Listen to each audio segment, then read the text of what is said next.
Yeah, so you were what?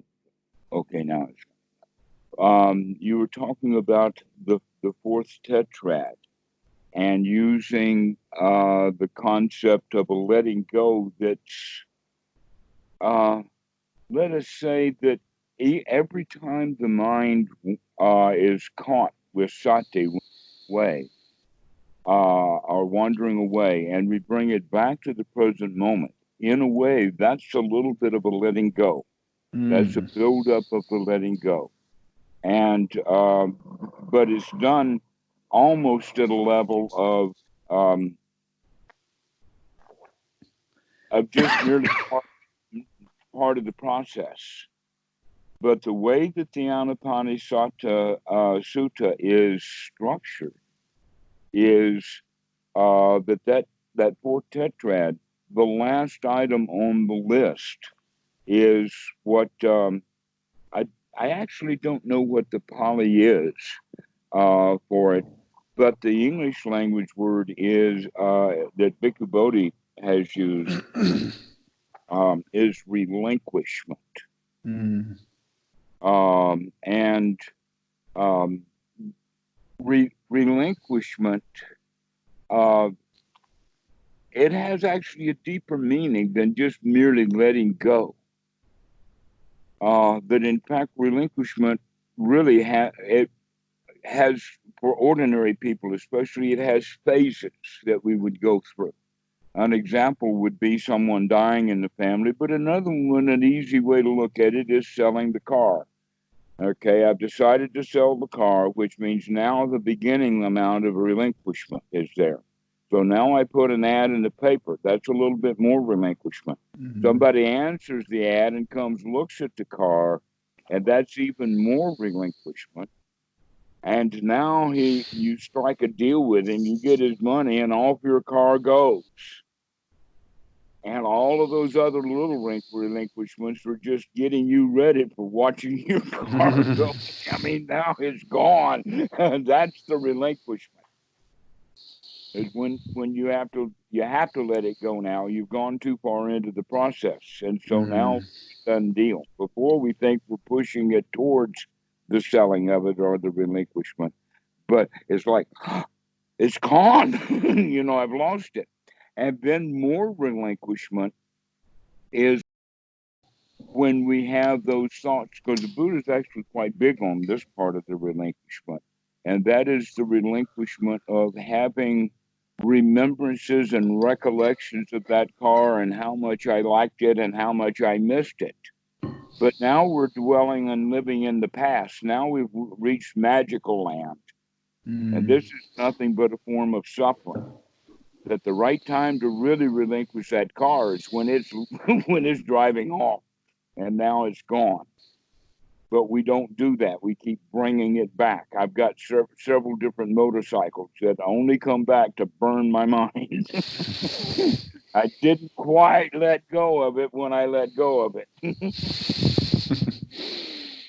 That happens a lot also with stolen goods. That people generally suffer over because it was a surprise loss. They weren't prepared to relinquishment. It just is gone. Mm. And so this quality of relinquishment, Bhikkhu Buddhadasa's got his own word for that in the Pali. It's called atamayata. And recently I've been talking about Maya, but here it is in this use built into this word. So atam mayata means the word tam, by the way, is a Pali word that did sneak into the Thai language also. So many of the words have snuck into the Thai language because Thailand's been Buddhist for so many centuries and so Mm. many people learning Pali. And so the word tam means to work or to do or your occupation. Like an example of that is the word salary would be tam nan. What do you do to make money? Okay. So atam means to not do. Not do what? Not do Mara. Okay, tam maya. Now the word ta is just a particle at the end of the word. In fact, it's almost like a verbal expression of the exclamation point. Okay.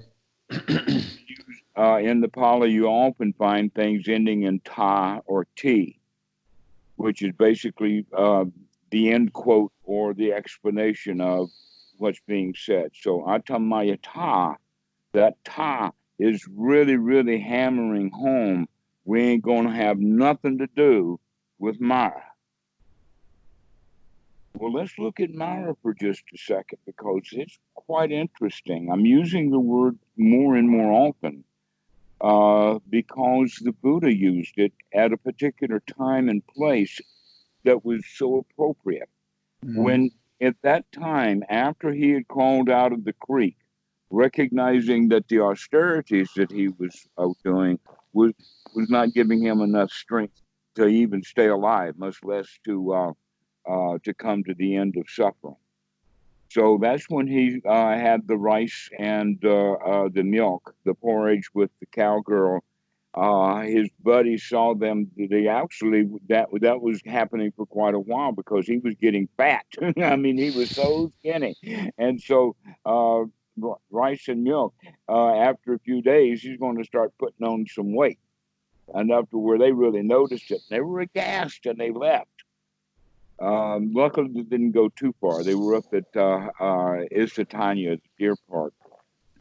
So he sat down then under the Bodhi tree. Now, there's an interesting point about that particular tree, and that particular location was known at the time to be haunted.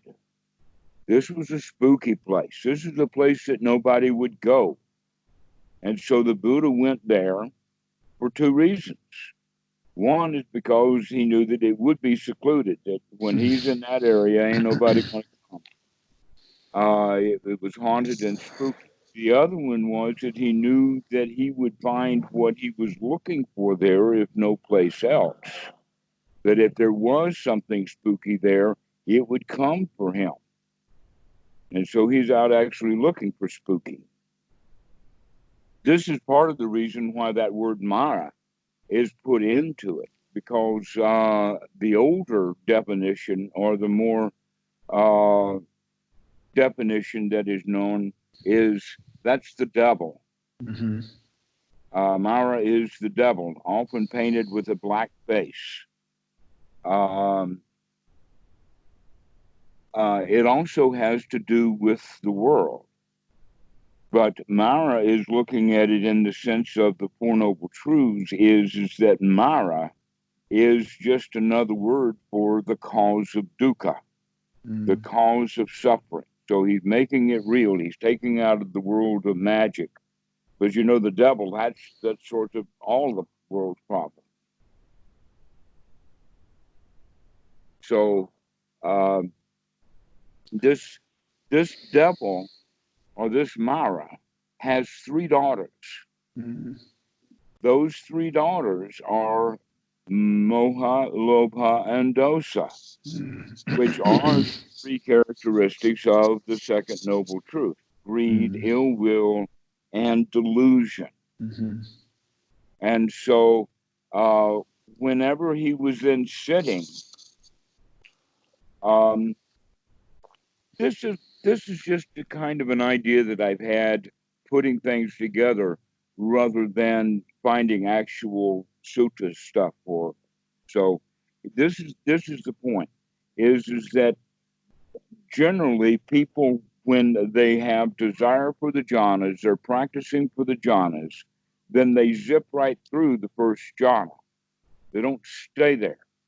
What they do is okay, they get to the second jhana, then they get to the third, and then they get to fourth, and then they get really proud of themselves and all of that kind of stuff. And then the next thing you know, he's sitting in a little hut for 17 hours a day because it's a night's abiding. And his Mara out there is hell to come out of those states. But what he put together is that no, it's the first jhana where we make the mind fit for work, and in that regard, by trying to get in and stay in the first jhana, this Mara keeps coming back. It keeps coming back. The mind keeps operating. It keeps going back into the same old stuff that it's been to. It's the habit patterns of the mind, the way that we think, and the fact that we are thinking is actually a restless. The mind is restless, Mm. and the reason that it's restless is because it's not satisfied. Mm. There's no satisfaction in where it is, and so it gets up and it moves around, and it's looking for problems to solve, because we've kind of gotten the idea that if we're out solving problems, then that's going to make us safe. Mm. But he recognized there in that spooky place that it was the fact that Mara keeps coming back. And that's when he started using the phrase, aha, I see you, Mara. So Mm. that's when he started concentrating on, and in fact, in one of the sutras to back this idea up, is that there is only one jhana that has this quality, and that is that the Buddha recommends that it be developed. We develop it going into the jhana, we develop it to stay in the jhana, and then we develop it so that we can control how we come out of it. So that it basically is good in the beginning, good in the middle, and good in the end. But most people are wanting more and more and more instead of continuing to stay in this state of first jhana, which does have um, rapture or piti and sukha. It's got that stuff. And so this is the place for pleasant abiding on its own, except that without proper development, Mara is prone to keep coming back. It keeps coming back. And that's when he developed a phrase that I would like to give every student, and that is, aha, I see you, Mara. Mm. Aha, I see the mind cranking up again and carrying me out of this state of satisfaction. Mm. Okay. So basically, at that level, that's what we're doing is that we're saying that we're relinquishing Mara. We see it come up again and we see it go back out again. Mm. Okay. That it comes, it gets temporary, it gets unstable, it starts to die, and we throw it out. And that happens within an instant of the mind when sati arises. And so when Bhikkhu Buddhadasa talks about atam nayata, that's basically that declaration of I'm not going to have anything to do with that anymore. Now that can actually happen with persistent thoughts. An example of that would be that some people, not so lucky as you and your dad, will go into a hospital. The child or adult child will be separated from the parent. The parent gets sick. They put him on the ventilator, and he dies. And there was not much communication. So now the adult child that's left needs to relinquish, and yet he doesn't.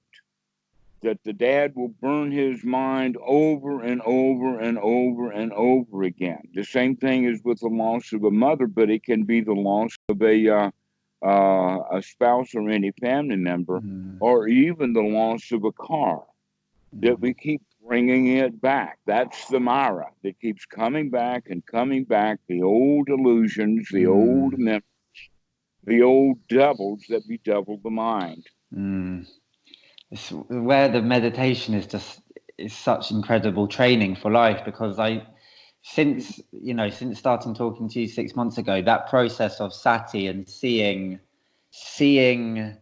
the things which are pulling you out of that state of satisfaction, but not, it's like every time that happens and you let it go and come back to the state of satisfaction, I feel it's, you said, you should do a little dance because, Yes, but like it freedom. is, but I feel like every time you do that, you are building your mental capacity, your muscle, the muscle of your being to Hmm. spot things that make you unhappy and to drop them. And all throughout like normal life, that is just characterized by that now. Like I see something, I'm like, oh yeah, that thought, that cycle that thought will lead to is pointless, unreal, and will cause suffering. Bye-bye. And just sort of let it go, and then feel quite like happy that you have saved yourself falling down that particular hole. Yeah. So sometimes that gets almost irresistible in the sense that okay, let's put it in the situation of a school, that a young girl or boy's relationship to some other student in the school is being affected by the bully. Maybe that student begins to suck up to the bully to where that's not possible for that child. So basically what I'm looking at is setting up a three-way situation to where a person wants this, but they can't have it because of that. Okay. And if that's the case, then the right way to do it is so give up on this thing that you want because that's preventing you from having it.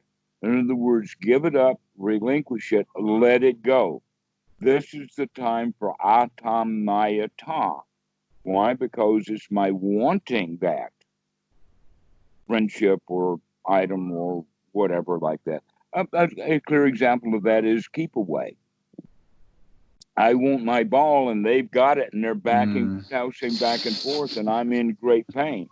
You know, if I would just relinquish that ball to them and say, okay, guys, I'm They'd then give the it back. game is over. Right. So Yeah, you can it's see the funny. devilish play. It's almost like that's the way that the universe is kind of set up. It is Yeah, very playful, yeah. I but it say that to becomes my same thing devilish. to my daughter the whole time. Like if her younger brother's grabbed something that she wants and she gets upset, I'm like, all you have to do is just let him have it for a minute, and he'll see that you're not interested anymore, and suddenly it's not going to be of any interest to him. Trust me, just relax.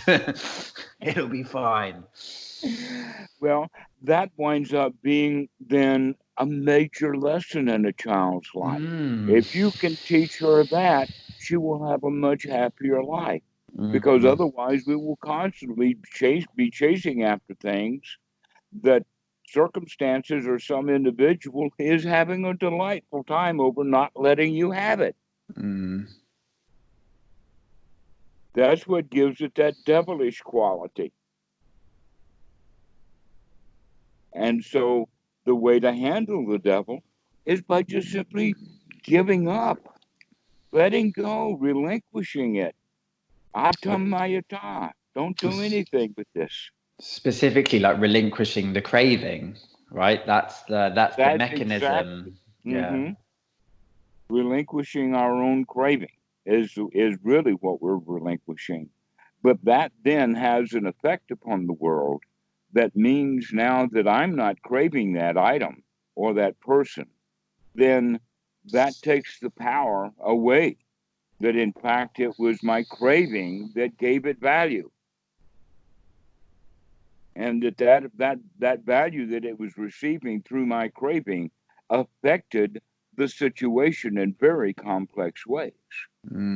And so when I stop my craving, that item no longer has power or value. Just like for your son, you were saying that when he finds out that she don't want it anymore, it's of no value to him. It's only got value to him because it's got value to her. Kobe is calling. Shall I let him in? Sure. Okay. Got to find out what's happening in China now.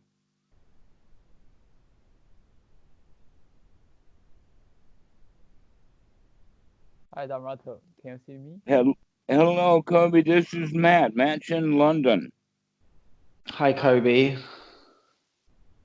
How you doing? Can you see me? It seems that there's something wrong with my camera. Yes, your camera is not working.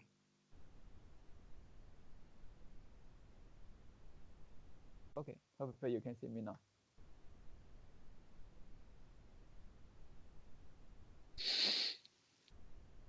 Uh-huh. Kobe, are you still there? Yeah. Can you see me now? No, I Can we- can't. Yes. Your camera is off, I think. So, how are things for you in China now? You know, the coronavirus disrupted the country. Initially, the Chinese government tried to, hide the information that there's this kind of virus. So, then there's a lockdown of Wuhan city. Because people think that if the Chinese government didn't try to hide the information, the government tried to stop doctors from speaking out the truth. So then it led to the break of this virus. But now I think things are returned to normal now. For example, the domestic flights are back to normal now. That's good to hear. I'm glad to hear that things are beginning to turn to normal. I had heard that on the broadcast, but I wasn't sure because I hadn't talked to you. I'd take your word for it before I take the news word for it.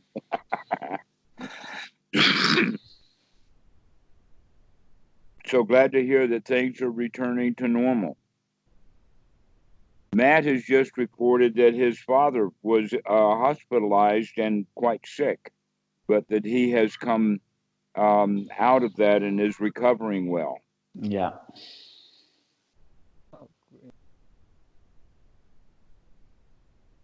Initially, when I heard that Dhammarato caught the flu, I'm worried that they get this virus. Luckily, it's not.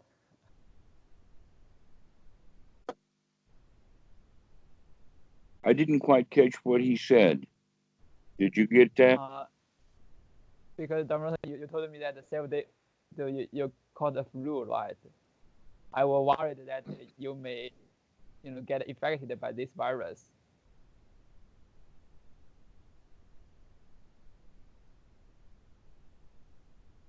I think your volume is a little bit low and it's hard to understand what you're saying right now.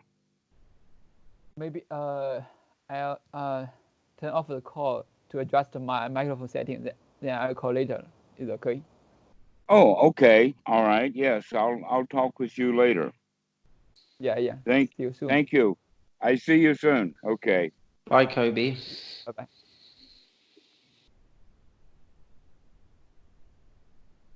Have you been unwell? Have you been unwell at all? Yes, I've had a chest cold, but have not had fever.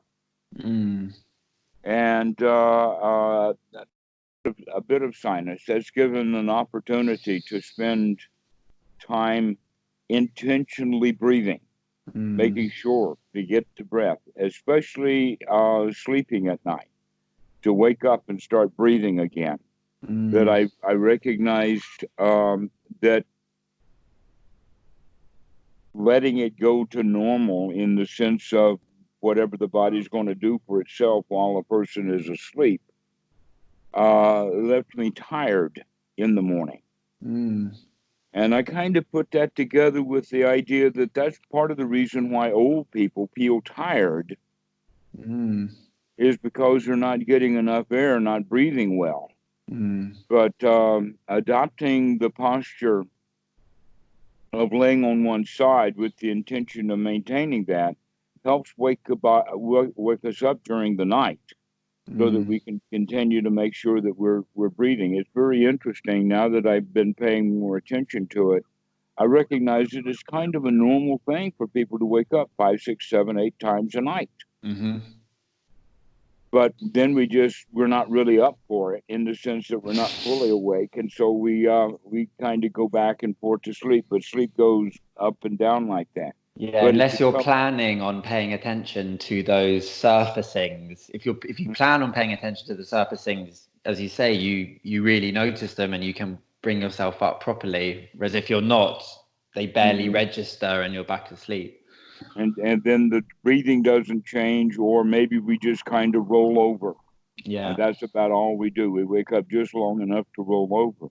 But with practicing the lion's pose, that's very, very conducive then to whenever we come out of that pose to recognize it, so that we go back into that pose more consciously and taking a deep breath. And so I'm very much liking that. That's really raised the energy level so that I feel a lot more energy. But today it was so hot. In fact, it's beginning to cool off now, but 2 hours ago it must have been 110. I think it was getting close to about 47, 48 degrees. Oh my God, that's hot. Well, that's what you get when you're, getting close to the summertime, and this is actually the hot season. Yeah. So I'm really glad to hear the report that you have, and that would be one thing that I would add to it is for you to become, because now coronavirus 19, I think, is beginning to wake up the Buddhist world completely as to how important breathing is. Let's keep breathing. And so adding that to your own practice of noticing when you're waking up in the night and start taking deep breaths, and then we can go back to sleep. But now the body has got more energy through the night so that we don't feel so tired in the morning. We feel really sharp. When I was a teenager, I didn't hardly sleep at all. Basically, where I slept was in class. I slept through high school. That many, many times I'd be tinkering and I'd recognize that it's so late that I've got to go out and deliver newspapers now, and there's no time for sleeping.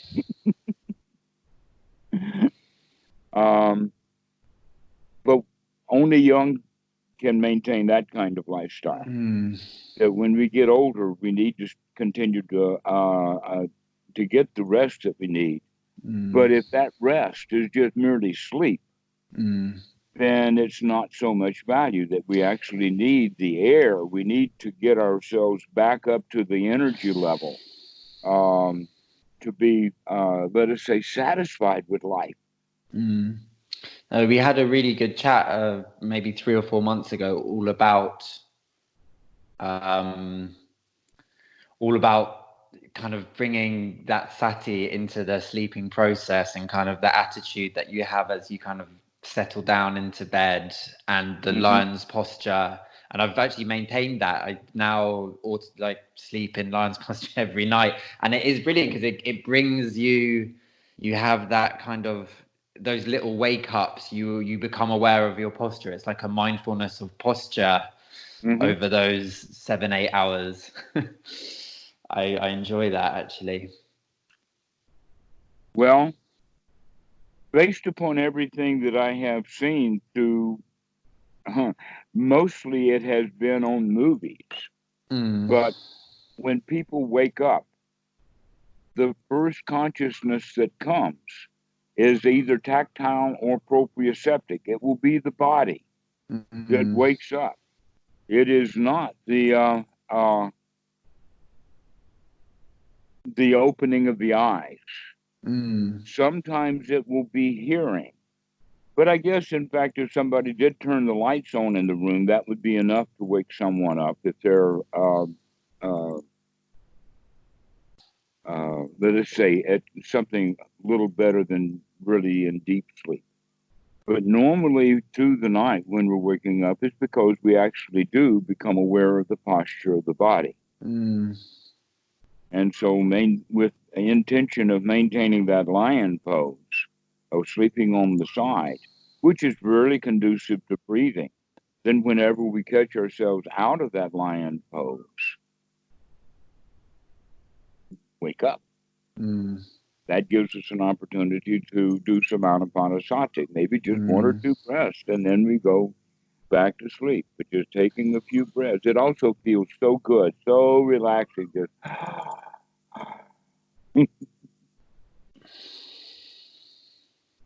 So I was doing actually a bit of that when you called the first time because it was so hot.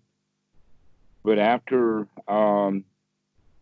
you called and we made contact, during that 10-minute time, I went and took a cold shower, and that really.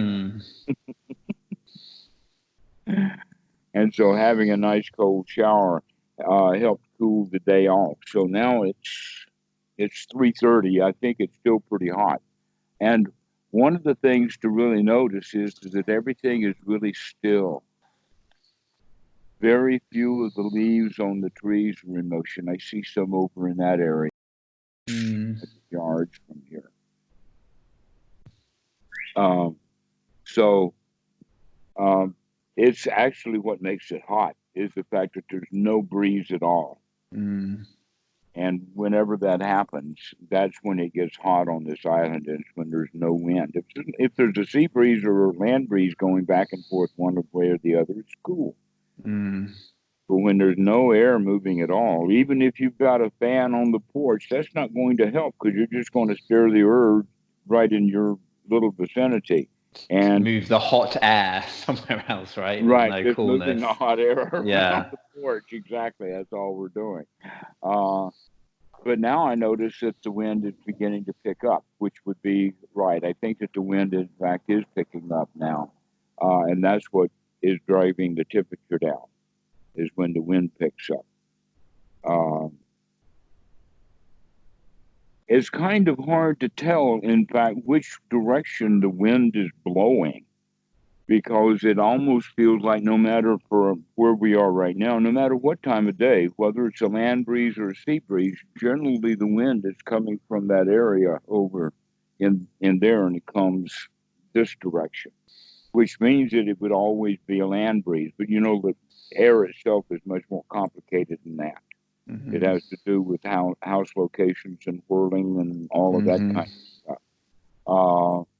But the wind really does affect this island. The weather is completely controlled by the wind. Whether it's hot or whether it's rainy or whatever like that is because of the air. And so thousands of years ago, the air was a mystery. We didn't understand it at all. It was kind of magical. But we also knew that breathing that air was life itself, that people die when they stop breathing. And so there was a relationship, and that relationship in the Greek language, this is something that I've just recently found out, and it's kind of interesting. The word atom didn't get invented in Greek language until about the time of the age of the Buddha, to where the word atom, or the self, anatta or atta, was their old word even in India. But there is another Greek word that is actually an old Greek word, and that word is atma, which gives us the word atmosphere. And so that's actually it. It's not that the word atom means not cuttable, which is that tom again. You can't do it. Atom is an atom, okay? You can't cut it. You can't break it up. But that's not where this word comes from. The word comes from this atmo, or ATMO, and that's why Mahatma Gandhi is spelled the way that it is you can see that Mahatma rather than atom. It's a different word, but it gives us the concept that life itself is in the atmosphere.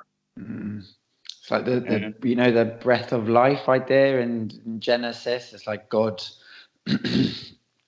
breathe life, exactly. So in that regard, the atmosphere of the planet Earth is God's breath as he inhales and exhales, or she, depending upon your perspective in that direction.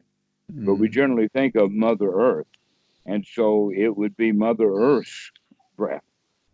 Well, in Breath of in life in any case. in most of the Indo-European polytheistic traditions, it's Mother Earth and Father Sky, isn't it? Mm-hmm.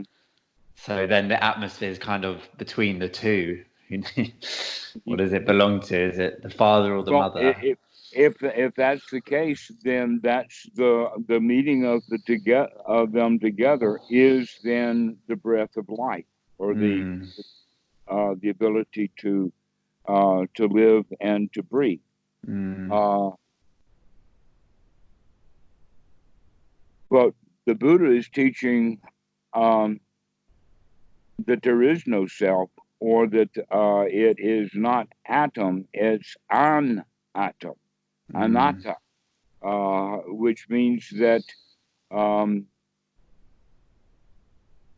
perhaps that the air that we're breathing is not a self, and therefore if there is no self there, then there really is no self anywhere. In fact, when we refer to it as Mother Earth, we're giving her a self rather than Earth. Earth is just more realistic, but Mother Earth is poetic. And it has a warmer feeling to it. It's adding the word mother to it gives it a feeling. So moving into that realm is to recognize that the air around us is our connection then with Mother Earth, or Father Sky, if you want to bring that concept into it. And so when we think about it in the sense of being here in this present moment and being here with the breath is actually us stepping out of our little world that we've created into the actual reality that is this bigger thing that is so magnificent. It is, I mean, in our connection with it is through the air, not just with the breathing, but waving our hand. By moving our hand in the air, we can feel that air that's there. We can, the boundaries of the skin begin then to stop where the skin is, and we recognize that it's not a hard border. It's much more like a demilitarized zone.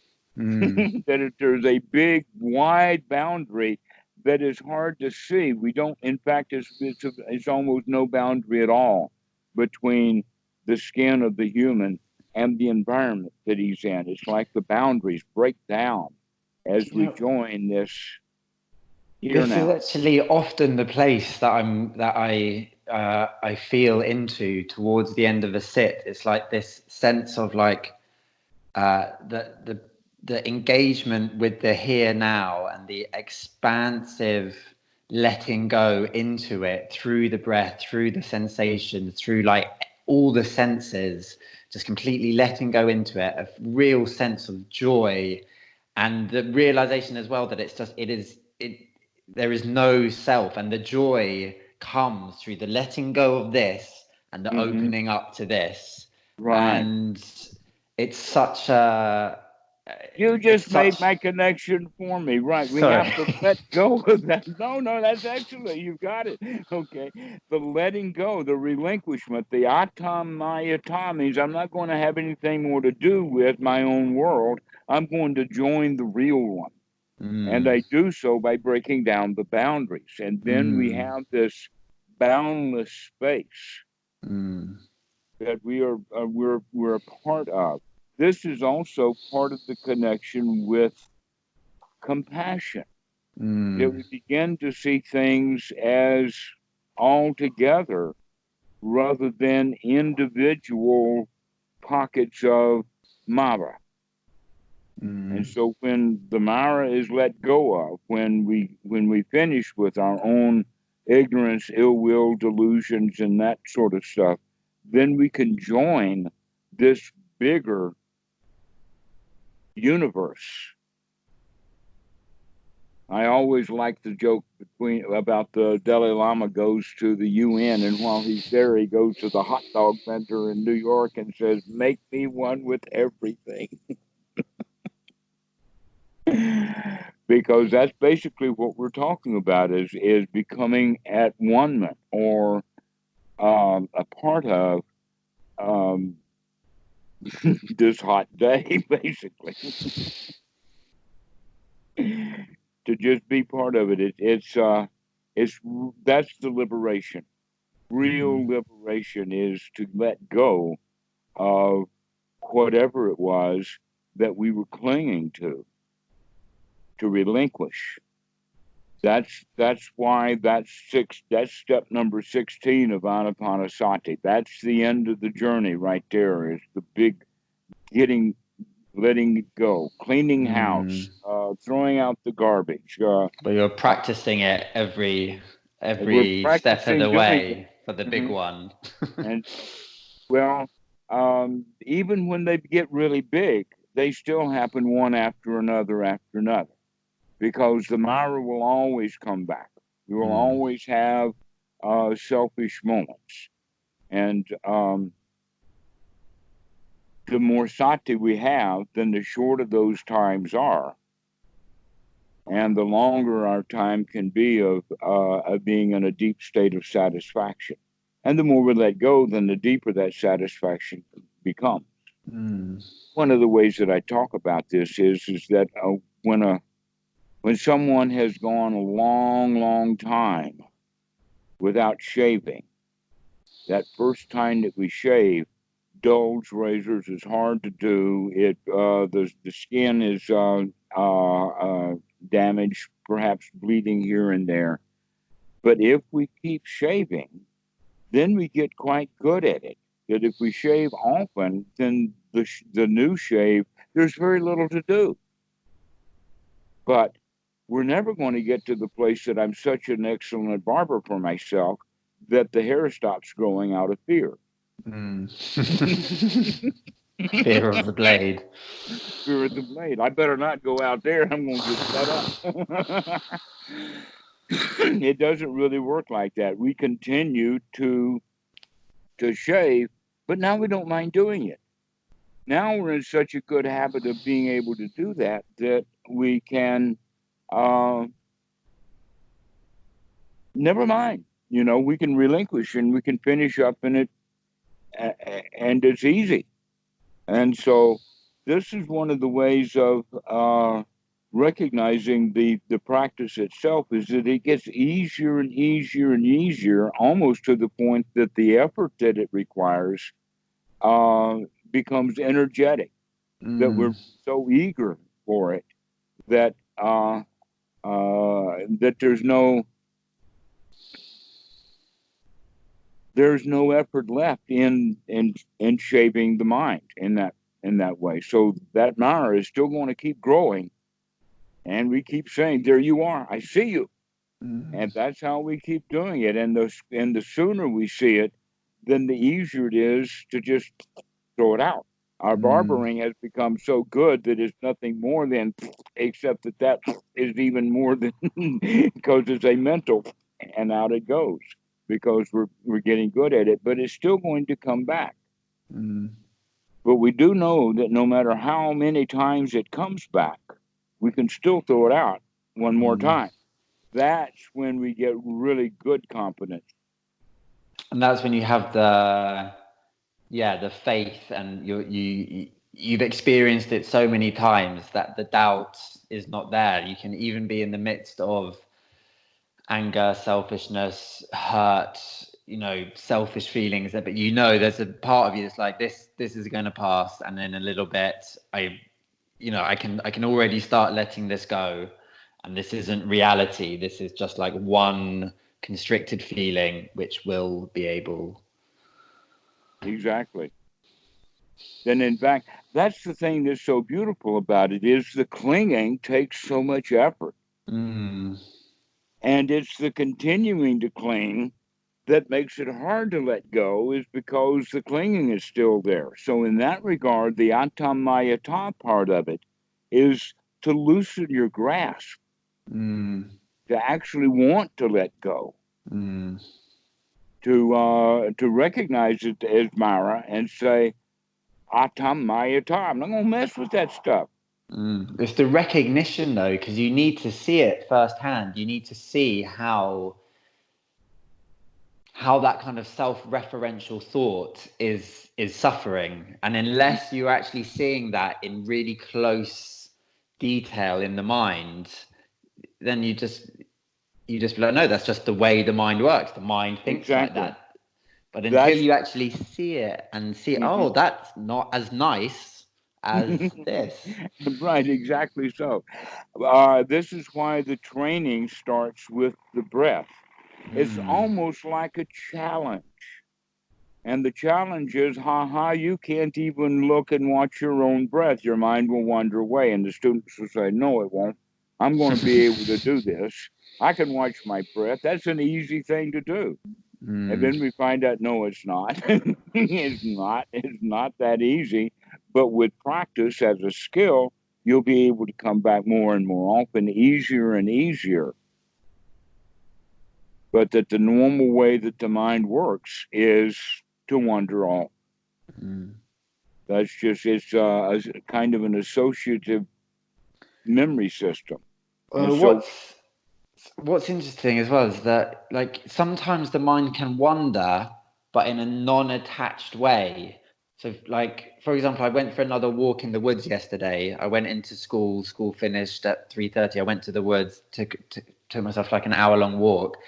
And it was like the mind was like going from sensory input to sensory input, seeing that sense of depth through those trees, seeing this leaf, seeing that bird flying, feeling the breath, feeling the wind, feeling a piece of bark. And it was just dancing between all these things and memories as well. But the memories were not being clung to, and the sights and the sounds and the feelings weren't being clung to. So it was like the mind was quite free it wasn't tethered to one thing, but because it wasn't attaching to any of those either internal or external sounds, thoughts, sensations, feelings, it was all letting go.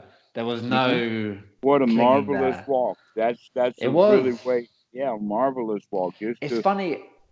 I used to like try and read instructions for walking meditation and like think, right, how do you, all right, you feel into your feet and you walk like this. Okay, I'll try and do that. And none of them ever really made sense. And then in the last few months, every time I take myself to these lovely woods near my house, I get into that place so easily. It's just like, it's almost easier to be like that than it is to be attached to painful thought after painful thought after painful thought. But for some reason, it's easier in the woods than it is out of the woods. I don't know why. Well, at one time, we probably have been, as whatever ancestors we can call them, we have as a species type lived in trees a whole lot longer than we've lived in houses. Yeah. That in fact, going into the woods is a kind of going home. And that we feel really comfortable there. That's why I feel really, really well. I really like this house. It's got just forest in all directions. Now, in Thailand, they have a different farming system. I think that it might have a Western name, but they never really decided that all of the land was going to be farmed. That there is a lot of natural growth here, but there's a lot of planting also. Instead of, within the Western idea is that we're only going to allow to grow what we plant. We own this place. But the Thai mentality is, no, we don't own this place. We cannot control what grows here. We can only plant a few things that we want to grow here. And because of that, it winds up being quite a jungle. But if you look off in that direction over there, there's a huge amount of papaya. There are down not view here, but off in that direction, there's pineapple. Most of the trees around here, but not all of them, are coconut trees. But we also have mangoes. We also have trees I don't know about. The one that's just right behind here is a really natural one, and I came to find out at one time through working with Thai people in Thai language that this is actually a Sangha tree. You know, there is a Sangha sutta about the Buddha walking through the Sangha forest. Well, this Sangha is actually a relative of the bo tree. It's a ficus. And so this ficus is quite common around, and it grows naturally. And so the Sangha tree is behind, and so many ferns and all of this kind of stuff, but not all of it was planted by humans. But it's also all mixed together. That out from in this grove of coconut trees is basically where people park their cars. But that also is dangerous because by windshield.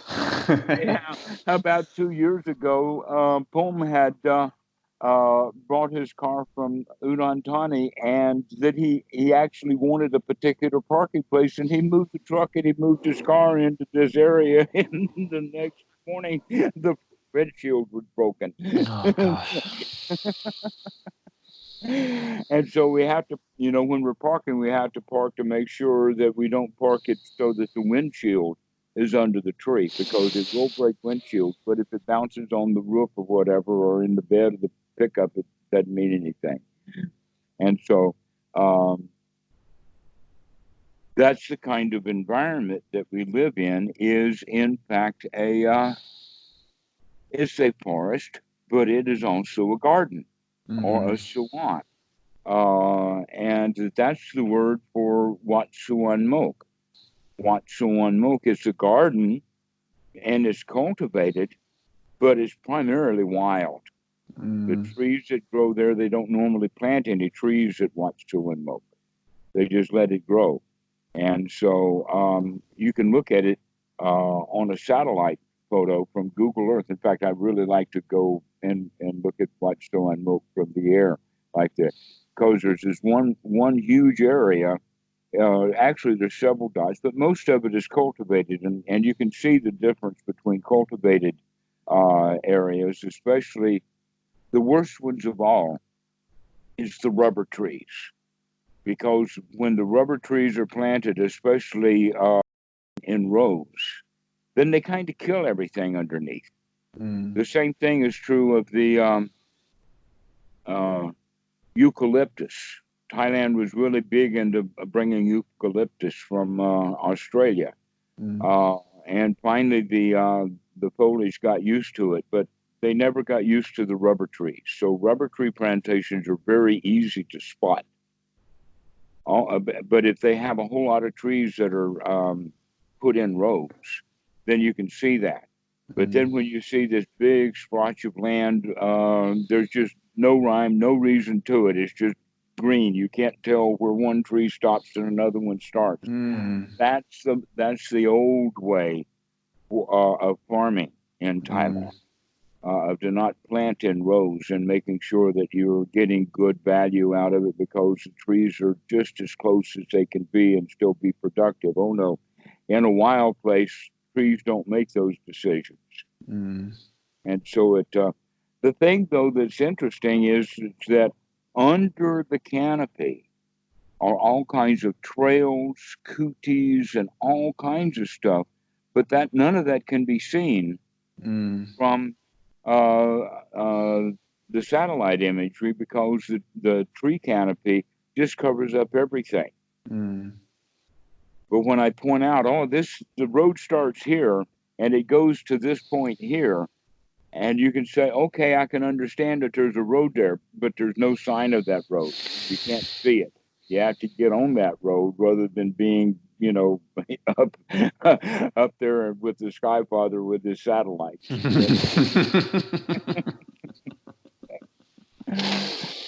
And so that's something that I very much enjoy about Thailand, where in the West, uh, they do that kind of farming everywhere. Well, And Britain has a quite interesting. It's not like the Midwest of America where you have like endless fields of one plant cultivated. Traditionally, English farmland, you will have fields which are quite quite small, and in between the fields you have hedgerow, and the hedgerow is like a little line of wild woodland, maybe like 10 foot wide, and it marks the edge of all the fields. And right, it's it so you kind of old have that original, wild. But there right, are some property boundaries. counties, yeah, Hmm. exactly, and some of those there are some areas of England like the southwest Somerset, near where Danny lives actually, and near Bristol, where the fields are the same patches of land have been in that shape with the hedgerows between them, going back to the Anglo-Saxon period. Like the land, the deeds and that patch of land has been that patch of land, kind of going back over 1,000 years. And so the hedgerows, which kind of divide but also connect them all, are like this amazing way that the woodlands can kind of connect to each other. And it's a very balanced, and also you have the system where fields lie fallow as well, so the soil recovers. It's Hmm. quite balanced, but unfortunately you only now get that in certain areas of England, and other areas of England that's been kind of done away with. In Anyway, you so make me want to visit Thailand. You make me want to visit. I'd love to go to Wat Suan and visit southern Thailand. Certainly not at any point in the next 6 months. I don't think there's well, going to be much international flight going on for a little while. I could actually say it this way, that I have been in a lot of different countries. I've seen a lot of different things. Mm. And I have enough information to know uh, that this is a good place. I Mm. like this place. It actually, as far as all possible disasters go, this one's a good one. Mm. It, the earthquake fault zone that it's on is very, very stable. Uh, there was a lot of activity 200 million years ago, and there is still some hot springs here, but we don't have the turmoil. Basically, what happened was is that the Indian plate came to the Pacific plate, and the Pacific plate was so big and so powerful that the Indian plate turned northward into the Asian plate. Mm. And so now the Indian plate and the Pacific plate in this area of Thailand is very, very stable. But that meeting point is actually the Isthmus of Thailand. Mm. That you can actually see where that old plate was. But now there's no volcanic activity here at all. Mm. That the closest thing to any that we had was the big tsunami on Boxing Day 2004, which was out in the Andaman Sea, which Mm. was part of the Indian Asian plate connection. Now, it really did take Phuket by surprise, Mm. but Phuket's 1,000 kilometers from here. Well, not Mm. quite, maybe 800 or so. But on this side, it's very stable. Also, we're so far from the big, deep, heavy Pacific Ocean with so many islands in between that by the time any hurricanes get here from the Pacific, they've gotten quite weak. And so Mm. we don't have trouble with weather. We don't have trouble with volcanoes. We don't have trouble with um, earthquakes. Mm. nobody wants to nuke this place. Sure. London and New York and Washington and Moscow and Peking and many places are good targets, but this is not one of them. Nobody wants to nuke this place. And so it got all of the features of being relatively safe. Being on the side of a hill in an island means that we're free from flooding. So there's no danger of flooding. There's no danger of basically, I don't think that it would be possible for a lush paradise like this to get so hot and so dried out that we would have a fire danger for the whole island to burn down. That's not likely because the rain is so constant throughout,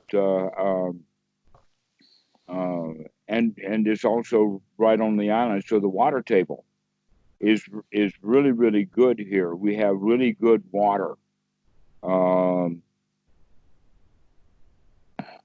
If you go down to sea level and you're a fair distance from the ocean, then the sand itself will have purified the water so that the actual well water on this island is drinkable. But still, the tides don't do it. We still have it put through a filter. And so we buy the water, but 5 gallons or 20 liters of water only cost about 20 cents. Because we own our own bottles. And so we go and we swap the bottles. They've got a standard bottle system.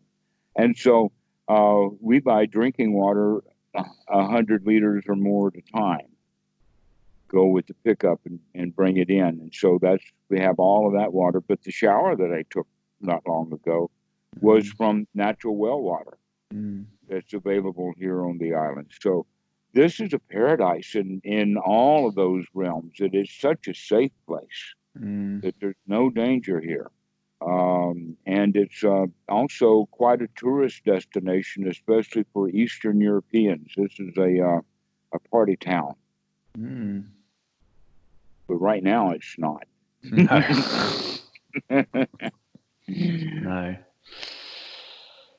All right.